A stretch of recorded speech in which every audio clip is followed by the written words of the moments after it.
Hello दोस्तों, स्वागत है आप सभी का स्टडी राइज यूट्यूब चैनल पर। एक नई सीरीज शुरू की गई है जो कि UGC net and JRF sociology को ध्यान में रखकर बनाई गई है। इसमें वन लाइनर क्वेश्चन आंसर ही होंगे। ये सीरीज एक तरह से रिवीजन है। इसमें पिछले वर्षों में जो भी क्वेश्चन आंसर आए हुए हैं उनको हमने लिया है, जो आपके आने वाले नेट के एग्जाम में काफी हेल्पफुल रहेंगे। तो चलिए शुरू करते हैं आज का वीडियो।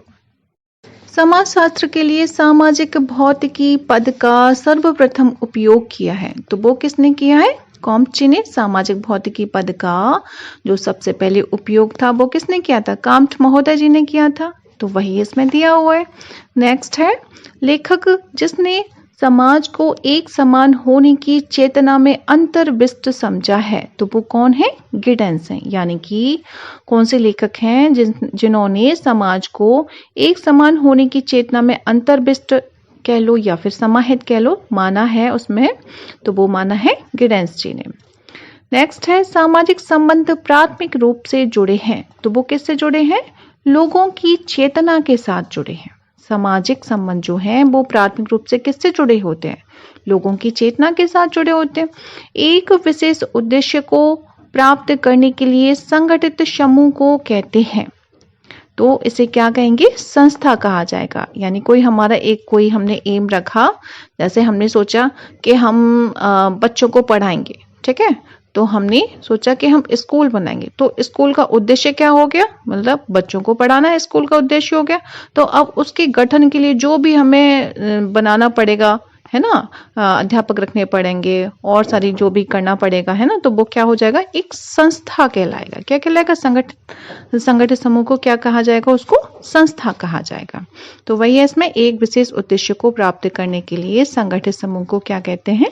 संस्था कहते हैं।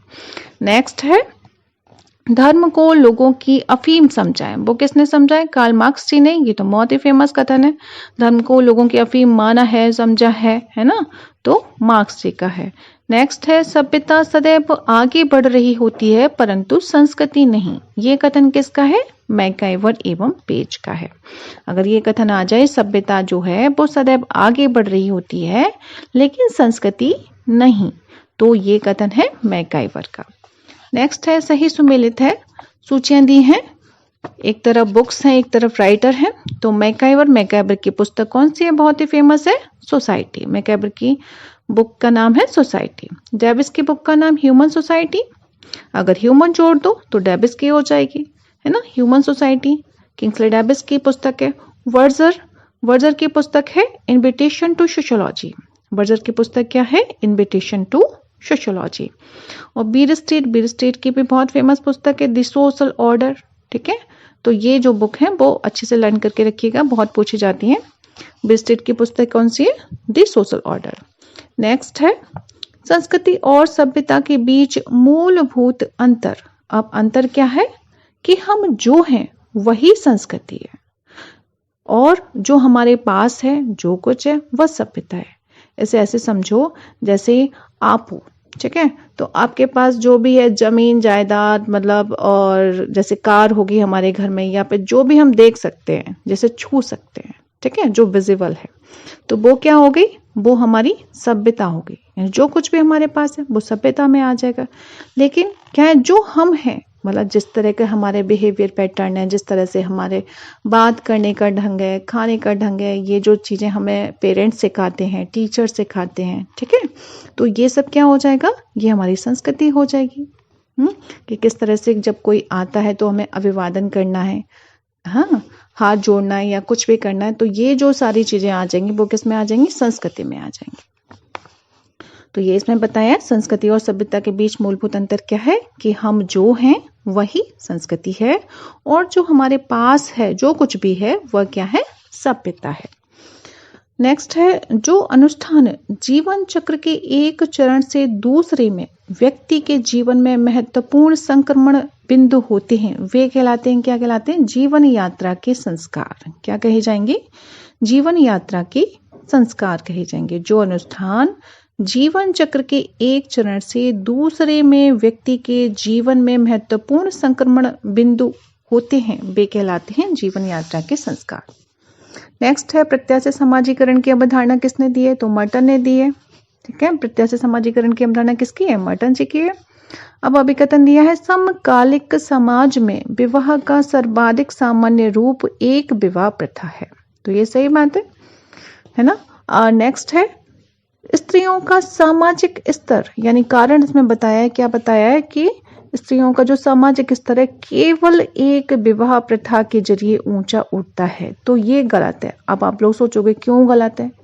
देखो, इसमें केवल एक वर्ड जोड़ दिया, वो क्या है? केवल। केवल इसमें जोड़ दिया, इसलिए गलत हो जाएगा। अगर केवल नहीं होता यहाँ पे स्त्रियों का सामाजिक स्तर एक विवाह प्रथा के जरिए ऊंचा उठता है, तो ये बात सही हो जाती। ठीक है, लेकिन यहाँ पे केवल बता दिया, यानी और जितने भी प्रकार के विवाह हैं उनको इन्होंने क्या किया? गलत बता दिया कि वहां पे उनका उच्च स्तर नहीं होता है। ठीक है, तो इसलिए ये जो है आर जो है वो गलत हो जाएगा और ए हमारा सही हो जाएगा। तो इसमें यही दिया है, ए सत्य है परंतु आर असत्य है। नेक्स्ट है सही सुमेलित है। अब सूचियां दी हैं, सूची 1 और सूची 2। अंतर समूह एवं ब्रहा समूह, ये किसका? समनर जी का है। अंतर समूह एवं ब्रहा समूह, समूह को उन्होंने जो वर्गीकरण किया है उसमें ये बताया है। और है प्राथमिक और गौण समूह, ये किसने? कूले ने बांटा है। कूले का क्या है? प्राथमिक और गौण समूह। समुदाय गेमाइनसॉफ्ट और समिति को गैसलसॉफ्ट का है किसने? टोनिस ने बांटा है समूहों को। ठीक है, और नेक्स्ट है इसमें संवृत्त और विवृत्त समूह, ये जो बांटा है, वर्गीकरण किया है, वो किया है होमस जी ने। तो ये आप लोग लर्न कर लीजिएगा पूरा ही। अंतर समूह एवं ब्रहा समूह समनर का, प्राथमिक और गौण समूह कूले जी का, समुदाय और समिति या फिर गेमाइनसॉफ्ट और गैसलसॉफ्ट किसका? टोनीज का है, और संवृत्त और विवृत समूह होमस का है। नेक्स्ट है जब उच्च जाति की लड़की निम्न जाति के लड़के के साथ विवाह करती है तो यह व्यवस्था कहलाती है। क्या कहलाएगी ऐसी व्यवस्था? प्रतिलोम विवाह। क्या कही जाएगी? प्रतिलोम विवाह। नेक्स्ट है मातृसत्तात्मक परिवार में स्त्री की स्थिति को समस्त मामलों में सर्वोच्च माना जाता है। जो विशेषता इसकी नहीं है वह है, कौन सी है विशेषता? कि पत्नी अपने पति के घर में रहती है। ठीक है, तो ये सही नहीं है। देखो, मातृसत्तात्मक परिवार के बारे में बताया, तो मातृसत्तात्मक परिवार जो होते हैं वहां पे जिन पुरुष जो होते हैं वो स्त्रियों के घर आके रहते हैं। ठीक है, तभी तो होगा मातृसत्तात्मक। जैसे पितृसत्तात्मक में लड़कियां विवाह करके पति के घर में आती हैं, ऐसे ही यहाँ पे क्या होगा? जो पुरुष है वो विवाहित होके किसके? स्त्री के घर में या मायके में रहेगा, वहां पे रहेगा, यानी अपने ससुराल में रहेगा। अच्छा, तो इसमें यही यानी कि विशेषता नहीं है, नहीं जो पूछिए, तो इसलिए इसमें ऑप्शन में दिया होगा कि पत्नी अपने पति के घर में रहती है, तो ये गलत हो जाएगा क्योंकि मातृसत्तात्मक परिवार की विशेषता बताई गई है इसमें। अब नेक्स्ट है बेसिस्टिक परिवार या फिर एटोमिस्टिक फैमिली की अवधारणा प्रस्तुत की है, तो वो किसने की है? जिमरमैन जी ने। ठीक है, बेसिस्टिक परिवार या एटोमिस्टिक फैमिली की अवधारणा किसने दी है? जिमरमैन जी की है। नेक्स्ट सही सुमेलित है। सुमेलन इसमें दिया हुआ है, सूची 1 और सूची 2। अपनी वंशानुक्रम समूह के बाहर से जीवन साथी के लिए चेष्टा करनी चाहिए, तो ये क्या होगा? बहिर्विवाह। यानी अपने वंशानुक्रम समूह के बाहर से जीवन साथी के लिए चेष्टा करनी चाहिए, यानी जीवन साथी से विवाह करना चाहिए, तो वो क्या हो जाएगा? बहिर्विवाह। नेक्स्ट है इसमें बी, उच्च जाति की स्त्री निम्न जाति के पुरुष से विवाह करती है, तो वो क्या हो जाएगा? प्रतिलोम विवाह हो जाएगा। अब सी है अपनी जाति के अंदर ही विवाह होना, अपनी जाति के अंदर ही विवाह होना क्या होगा? अंतः विवाह होगा।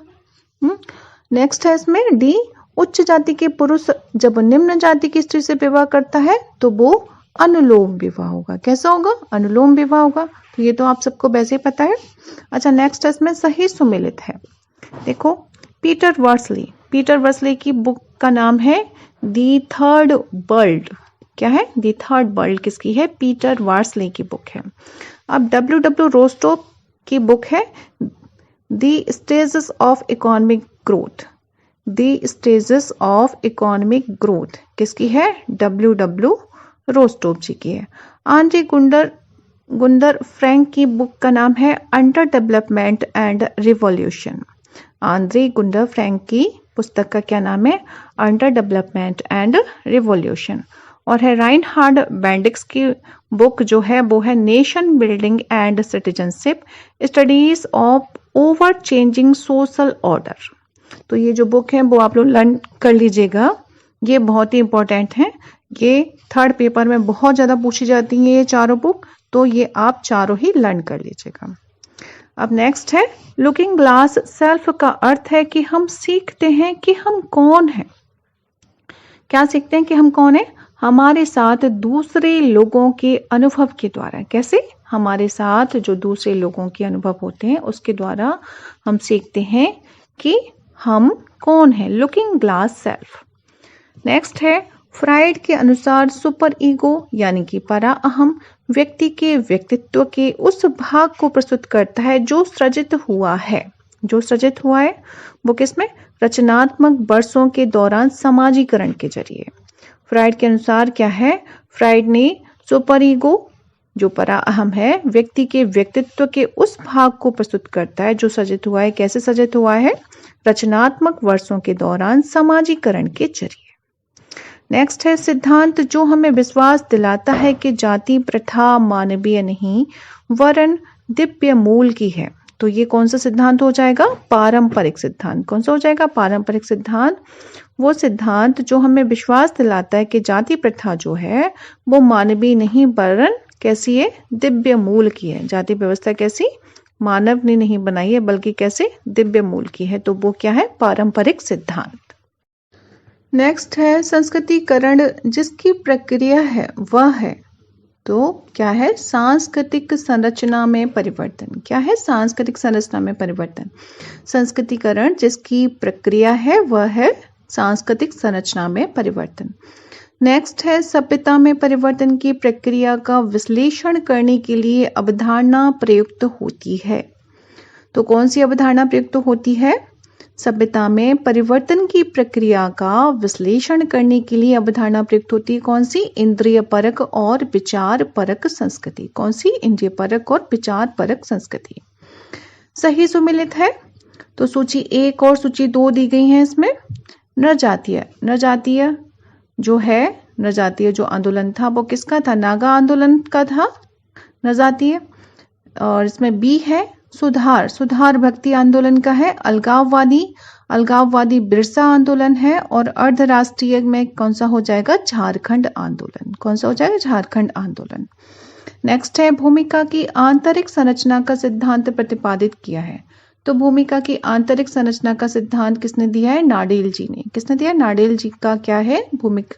भूमिका की आंतरिक संरचना का सिद्धांत। नेक्स्ट है मध्यम वर्ग सिद्धांत को मार्क्सवादी रूपरेखा के अंतर्गत प्रतिपादित किया है। तो वो किसने प्रतिपादित किया है? डेहरेंडाफ जी ने। मध्यम वर्ग सिद्धांत को मार्क्सवादी रूपरेखा के अंतर्गत प्रतिपादित किया है डेहरेंडाफ जी ने। रैडक्लिफ ब्राउन के अनुसार समाज के एकीकरण और उत्तरजीविता के प्रति योगदान नहीं करता है। तो वो नहीं करता है पूछा इसमें कि रैडक्लिफ ब्राउन के अनुसार समाज में जो एकीकरण है और उत्तरजीविता के प्रति जो योगदान नहीं करता है, तो वो नेतृत्व जो होता है वो नहीं करता है। नेतृत्व नहीं करता है। नेक्स्ट है मेलिनोवस्की की प्रतीकात्मक व्यवस्था में प्रयुक्त नहीं होती है। मेलिनोवस्की की प्रतीकात्मक व्यवस्था में प्रयुक्त नहीं होती है। क्या प्रयुक्त नहीं होती है? उपभोक्ता वस्तुओं का उत्पादन और वितरण। क्या है? उपभोक्ता वस्तुओं का उत्पादन और वितरण। अपराध के नेक्स्ट है अपराध के अप्रत्यक्ष कार्यों को दुर्खिम ने निम्न कथन में पहचाना है। तो किसमें पहचाना है? दुर्खिम जी ने अपराध के अप्रत्यक्ष कार्यों को कि मानकों के उल्लंघन के विरुद्ध सामूहिक मनोभाव जो होता है, मानकों के उल्लंघन के विरुद्ध जो सामूहिक मनोभाव होता है वो अपराध के अप्रत्यक्ष कार्य माना है उन्होंने। ठीक है, क्योंकि ये दिखाई तो देता नहीं है, क्योंकि जो समूह में जो लोग हैं उनके मन का भाव है, मनोभाव है। ठीक है, इसलिए कैसा है? अप्रत्यक्ष है, दिखाई नहीं दे रहा, प्रत्यक्ष नहीं है। अपराध के अप्रत्यक्ष कार्य को कौन सा हो जाएगा? मानकों के उल्लंघन के विरुद्ध सामूहिक मनोभाव। नेक्स्ट है पेरेटो की तर्कपूर्ण क्रिया की अवधारणा में अनुप्रयोज्य है। अनुप्रयोज्य है तो वो कौन सी है? वस्तुनिष्ठ रूप से तार्किक क्रिया। कौन सी वस्तुनिष्ठ रूप से तार्किक क्रिया जो है वो पेरेटो की तर्कपूर्ण क्रिया की अवधारणा में अनुप्रयोज्य है, यानी कि लागू नहीं की जा सकती है। नेक्स्ट है प्रतीकात्मक अंतःक्रिया के मूलभूत सिद्धांतों के साथ संबंधित है। मूलभूत सिद्धांत के साथ संबंधित क्या है? स्थिति के निर्वचन के आधार पर अंतःक्रिया में उपयोग किए प्रतीकों को लोग किंचित या बिल्कुल बदल सकते हैं। कैसे? स्थिति के निर्वचन के आधार पर अंतःक्रिया में उपयोग किए प्रतीकों को लोग किंचित या बिल्कुल बदल सकते हैं। नेक्स्ट है मार्क्स के अनुसार वर्ग संघर्ष के लिए अति महत्वपूर्ण क्या माना उन्होंने? मार्क्स जी ने वर्ग चेतना को बहुत ही महत्वपूर्ण माना है। किसके लिए? वर्ग संघर्ष के लिए। ठीक है, वर्ग संघर्ष के लिए क्या महत्वपूर्ण माना है मार्क्स ने? वर्ग चेतना। नेक्स्ट है समाजशास्त्र में तुलनात्मक पद्धति या अप्रत्यक्ष प्रयोग का इस्तेमाल सर्वप्रथम किया। सर्वप्रथम की बात की गई है, यानी तुलनात्मक पद्धति का जो अप्रत्यक्ष रूप से प्रयोग किया है वो किसने किया है? एमाइल दुर्खीम जी ने। नेक्स्ट है आंकड़े के संग्रह के लिए सहभागी अवलोकन पद्धति का उपयोग किया है। आंकड़े के संग्रह के लिए सहभागी पद्धति का उपयोग किया है तो वो किया है बी मेलिनोवस्की ने। किसने किया है? बी मेलिनोवस्की ने। नेक्स्ट है क्रमबद्ध लेखों में वस्तुनिष्ठता पर लिखा है। जो क्रमबद्ध लेख हैं उसमें वस्तुनिष्ठता पर लिखा है वो किसने लिखा है? मैक्स वेबर जी ने लिखा हुआ है। नेक्स्ट है सही सुमेलित है। अब इसमें बुक है और लेखक हैं rules of sociological. Rules of sociological किसकी बुक है? एमाइल दुर्खीम जी की है। स्टैटिस्टिकल रीजनिंग इन सोशियोलॉजी ये है सुसलर एवं मूलर की। किसकी है? सुसलर एवं मूलर की बुक है स्टैटिस्टिकल रीजनिंग इन सोशियोलॉजी। इसमें सी है मेथोडोलॉजी ऑफ सोशल साइंसेज, ये है मैक्स वेबर की पुस्तक। Methodology of social sciences max weber की है। मेथड्स इन सोशल रिसर्च ये है गुडी एवं हार्ट की। मेथड्स इन सोशल रिसर्च किसकी है? गुडी एवं हार्ट की है। नेक्स्ट है सामाजिक तथ्यों परिदृश्य को सामाजिक वस्तुओं जैसा समझा जा सकता है। यह विचार प्रतिपादित किया है किसने? दुर्खीम जी ने। दुर्खीम जी ने क्या कहा है कि सामाजिक तथ्यों को सामाजिक वस्तुओं जैसा समझा जा सकता है। अगर ये कोटेशन आ जाए तो वो किसकी हो जाएगी? एमाइल दुर्खीम जी की होगी। नेक्स्ट है गवेषणात्मक शोध डिजाइन में छानबीन की जाती है। क्यों की जाती है? यह क्यों है, यह क्या है और यह किस प्रकार है, प्रकार के प्रश्नों के लिए की जाती है। ठीक है, कैसे की जाती है? गवेषणात्मक जब शोध का डिजाइन होता है, शोध डिजाइन में छानबीन की जाती है तो कैसे आप छानबीन करोगे? ये तो आप क्वेश्चन आएंगे कि भाई ये ऐसा है तो क्यों है ना, ये क्या है या फिर ये किस प्रकार का है, ऐसे बहुत सारे प्रश्न बनते हैं। नेक्स्ट है वैयक्तिक अध्ययन पद्धति का उद्देश्य। वैयक्तिक अध्ययन पद्धति का क्या उद्देश्य? परिदृश्य के अधिकतम संभावित संबंधों की छानबीन करना। वैयक्तिक अध्ययन पद्धति का उद्देश्य क्या है? परिदृश्य के अधिकतम संभावित संबंधों की छानबीन करना। अब सही सम्मिलित है सूची 1 और सूची 2 है सहभागी अवलोकन। तो यह सहभागी अवलोकन की जो अवधारणा है तो वो किसकी है? W.F. वाइट ने दी है सहभागी अवलोकन की अवधारणा। सामाजिक तथ्य दुर्खीम जी के हैं और वस्तेहन या फिर बोधगम्यता किसका है? मैक्स वेबर जी का है। और मध्य क्षेत्रीय सिद्धांत है R.K. मर्टन का। मिडिल रेंज थ्योरी किसकी है? R.K. मर्टन जी की है। नेक्स्ट है प्रायिकता प्रतिचयन के नाम से जानी जाती है। प्रायिकता प्रतिचयन के नाम से जानी जाती है क्या? समष्टि से लॉटरी द्वारा चयनित प्रतिदर्श, यानी समष्टि से लॉटरी द्वारा चयनित प्रतिदर्श को क्या कहते हैं? प्रायिकता प्रतिचयन कहा जाता है। नेक्स्ट है M.S. श्रीनिवास ने सामाजिक एवं सांस्कृतिक परिवर्तन की प्रक्रिया के रूप में जाति गतिशीलता की व्याख्या की है। तो जाति गतिशीलता को उन्होंने क्या कहा है? संस्कृतिकरण में व्याख्या की है। जो जाति की गतिशीलता है तो वो किसमें? संस्कृतिकरण में, सोशलाइजेशन उसमें बताया है, सोशलाइजेशन में। तो फ्रेंड्स ये है आज का वीडियो। मिलते हैं नेक्स्ट वीडियो में। तब तक पढ़ते रहिए और अपने लक्ष्य की तरफ आगे बढ़ते रहिए। Thanks for watching my video.